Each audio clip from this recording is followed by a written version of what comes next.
Hey guys, Red the Nerd here, and I just saw the Super Mario Bros. Movie last night, and oh my god, it was beautiful. It was absolutely beautiful. And that's coming from somebody who doesn't like Illumination. And I'm pretty sure I'm not gonna be like, gonna put out any, new subject here. I'm not a huge fan of Illumination, alright? Mostly because of their art style. I actually just hate their art style. It actually just gives me eye aids. And what's really fantastic about this movie is that they were actually trying for once, not just making a movie so they can grab a little bit more money and then try to make another movie after that movie that they already got money for that movie. So I'm actually kind of glad that they actually put a lot of effort into this because let's face it here, Illumination is kind of like the lazy backbone of the animation industry. They're one of those like people in the group project that just doesn't do a whole lot. They just sit there with twiddling their thumbs and have no idea what the hell they're even doing half the time. But I'm glad that Nintendo actually stepped in and like turned the studio into a boot camp and be like, all right, this is how you're gonna make an animated movie, and this is how you're gonna make the fans enjoy this movie. That you gotta put the music in there. You gotta put the whole, you gotta put a lot of Easter eggs and references that only fans would understand, and then you gotta put a love and effort into, the acting and the animation and everything. And Illumination, stood up on and saluted. Yes, sir. We'll do that. We'll do that. And this is what they did. And oh my god, they need to keep this up because if they can keep this level of, not cash grabby motives and just actually just make a good film for the fans or whatever demographic they're making, then the Illumination could be, the next DreamWorks in a couple of years. But this is just one film that is actually decent, and I haven't seen Sing 2. A lot of people have been saying that it's good, so I might even check it out, but all their other films, except for Despicable Me, were just, boring cash grabs, and their art style never changed, and it was just complete garbage. I just don't like Illumination, but watching this movie, it gives me a little bit high hopes for what Illumination is going to have next. So, without further ado, we're going to explain why I think this is Illumination's best movie. So, let's get into the pros.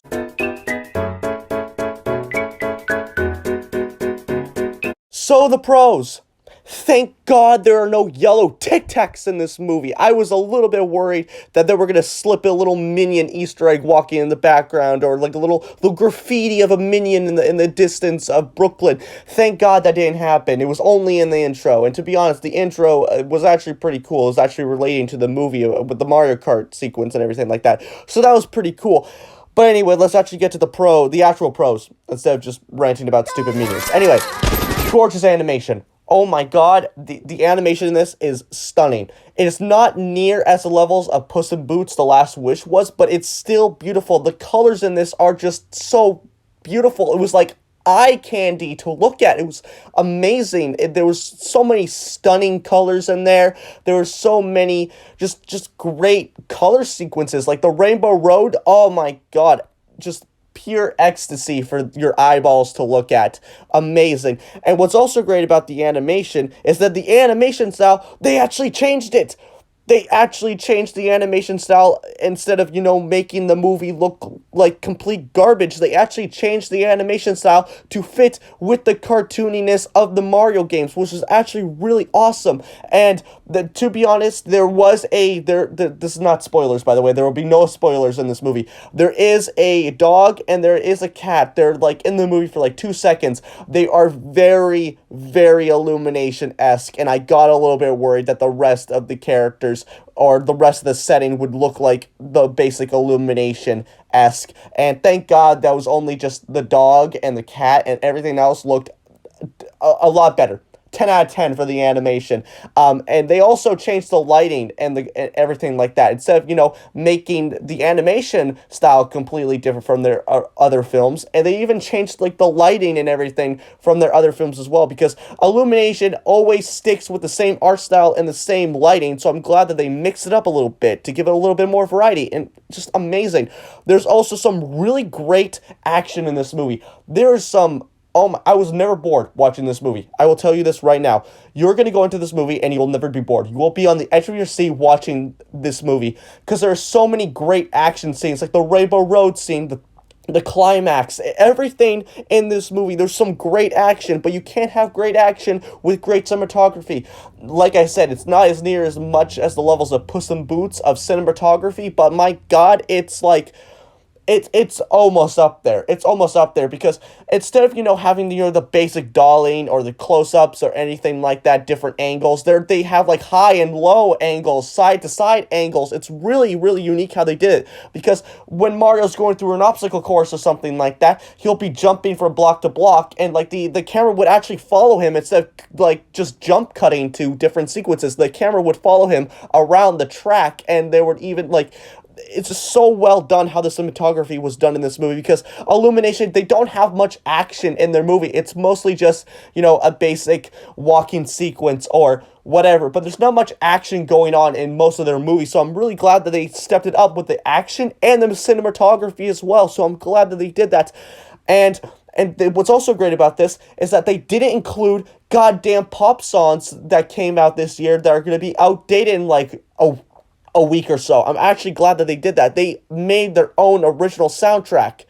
Mostly. We'll get to that in a little bit. But this soundtrack is actually just beautiful. They took Mario music from different games and they put like a different tone around it. Like if you got like the dramatic cave music, and they would switch it around to fit the scene at the tone that was going in. So they're not just copying and pasting the music into the movie, so then people could point at the screen and be like, hey, I know what that is. That's the music from this game. They take the music, the iconic music from different games, and they flip it around a little bit, which gives it more variety. And the soundtrack is just, there's some bops in this movie. There's some actual genuine bops for the music. I gotta give it a hand to the composer here. I forgot his name because I wasn't paying attention to the end credits, but my God, thank you for making this music as good as it was.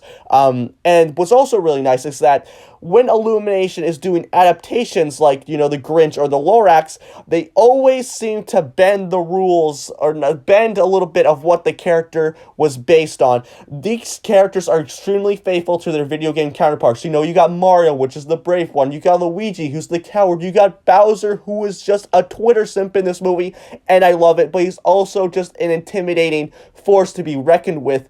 And you got Peach, who's also a badass, but you also got Toad, who's not an annoying dipshit and flipping you off and be like, your princess in another castle.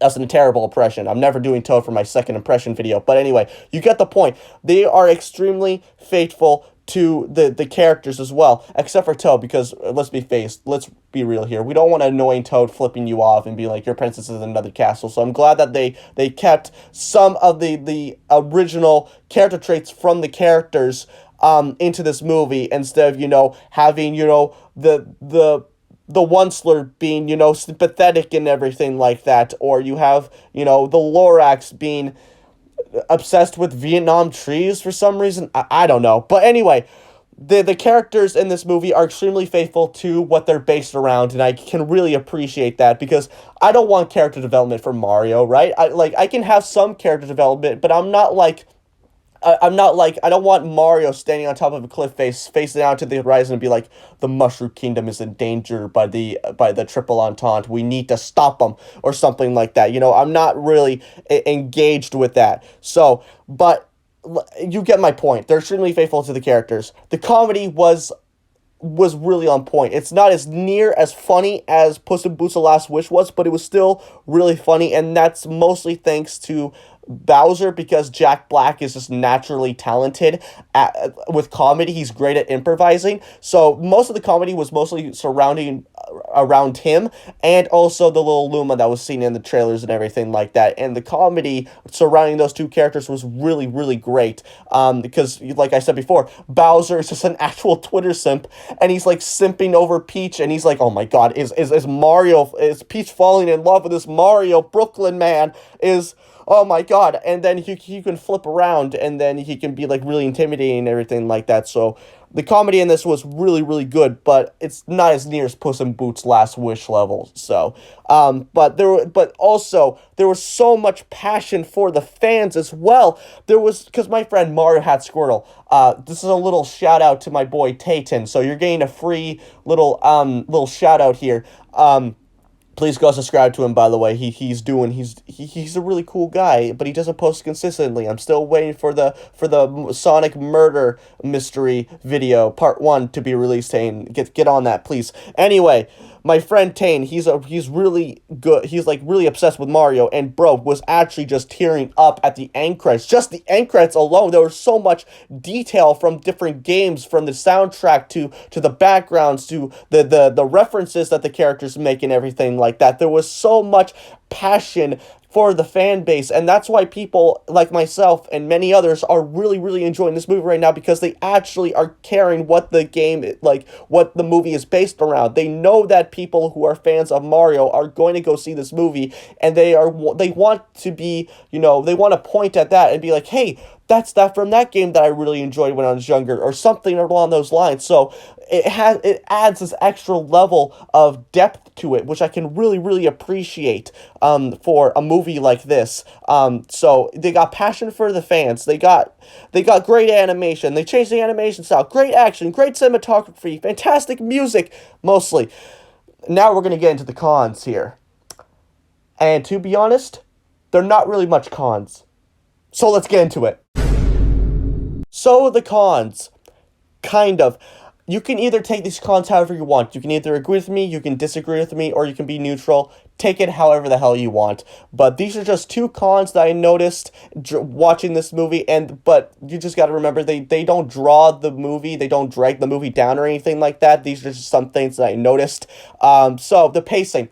The pacing was a little bit too fast during the beginning of the movie here. I mean, it's not going like speed running fast, but there was a little bit of like, oh, okay, we're jumping from here to here. Oh, okay, I just want to stay, just like, can we keep a little steady pace here? That's what I was kind of feeling during the beginning of the movie. But thank God that after the Mario meets Donkey Kong, and like by the second and third act, everything starts to, go at a regular pace here. But at the beginning, it's a little bit short. I wish they would have spent a little bit more time in Brooklyn, just a little bit, just to get a little bit more sense about it. But whatever, it's Brooklyn. Nobody wants to spend time in Brooklyn. I get it, but I just want a little bit more around. I just want a little bit more from the pace and everything, because it just felt a little bit too fast for me. That's all I picked up. I was gushing about how I love the music in this movie, but for some reason, Illumination couldn't help themselves by putting their hands in the cookie jar and nibbling on that sweet smell of 80s rock music, because every kid's animated movie nowadays needs to have 80s rock music that they won't get the reference to.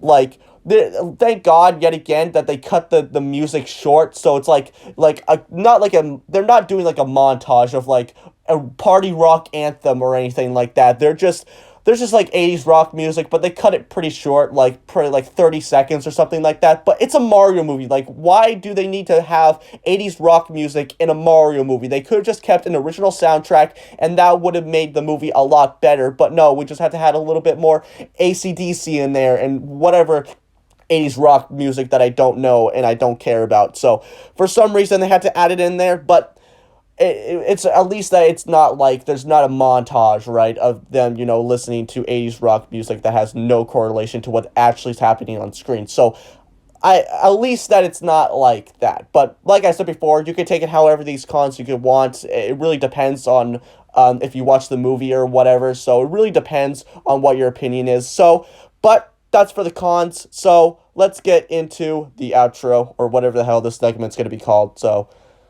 roll it. So in conclusion, I highly recommend you watch this movie. If you are a fan of Nintendo or Mario games, it doesn't even matter if you haven't played all of the Mario games roster or anything like that. And even if you haven't played any Nintendo games outside of Mario, you will enjoy this movie, from how gorgeous the animation is, the cinematography, the goddamn music. Oh, the music is just, it's beautiful. Anyway, you are going to love this movie. You're going to have a blast. You are never going to be, there's never a dull moment in this movie. You're going to be on the edge of your seat. You're never going to be bored watching this movie. I highly recommend watching this movie. Now, there are probably going to be some people in the comments saying, like, what's your opinion about, the Mario movie getting a 55% on Rotten Tomatoes? Sorry, 56%. It actually got bumped up 1%, so that makes everything okay, right? somebody out there is going to make an entire video talking about how the critics are wrong about this movie. I do agree that the critics are. What did they see? Like, they did not see the same movie that we saw, clearly, because how the hell did the Mario movie get 56%? Like, it doesn't make any sense. And you can go on Rotten Tomatoes and look at the reviews, the negative reviews. I usually don't look at Rotten Tomato reviews, but for this movie I had to see what the hell the critics were smoking, because it made no sense to me. But I did see there was a lot of positive reviews in there, so you will see a lot of positive reviews. But there were some negative reviews on there that just made no sense from a sentence structure standpoint. Not trying to be an English teacher here, but from a sentence structure standpoint, it made no sense to read out loud. And there were some critics talking about, like, how the movie is woke and some stuff. I'm like, what are you talking about? Like, did we even see the same movie? Like, it makes no sense. But I'm not going to go full in depth of why the critics are wrong, because somebody out there is going to be extremely more pissed off than many of us are out there. So they're going to make a 20-minute long video about how the critics are wrong or something like that. But anyway, I highly recommend you see this movie. If you're a Nintendo fan, if you're a Mario fan, if you're just a gamer in general, you're going to love this movie. 100% you're going to love this movie. But that's going to do it for me, guys. I really hope you enjoyed this video. Like, comment, subscribe. I don't care what you do, but you guys know what time it is. So, bye, guys.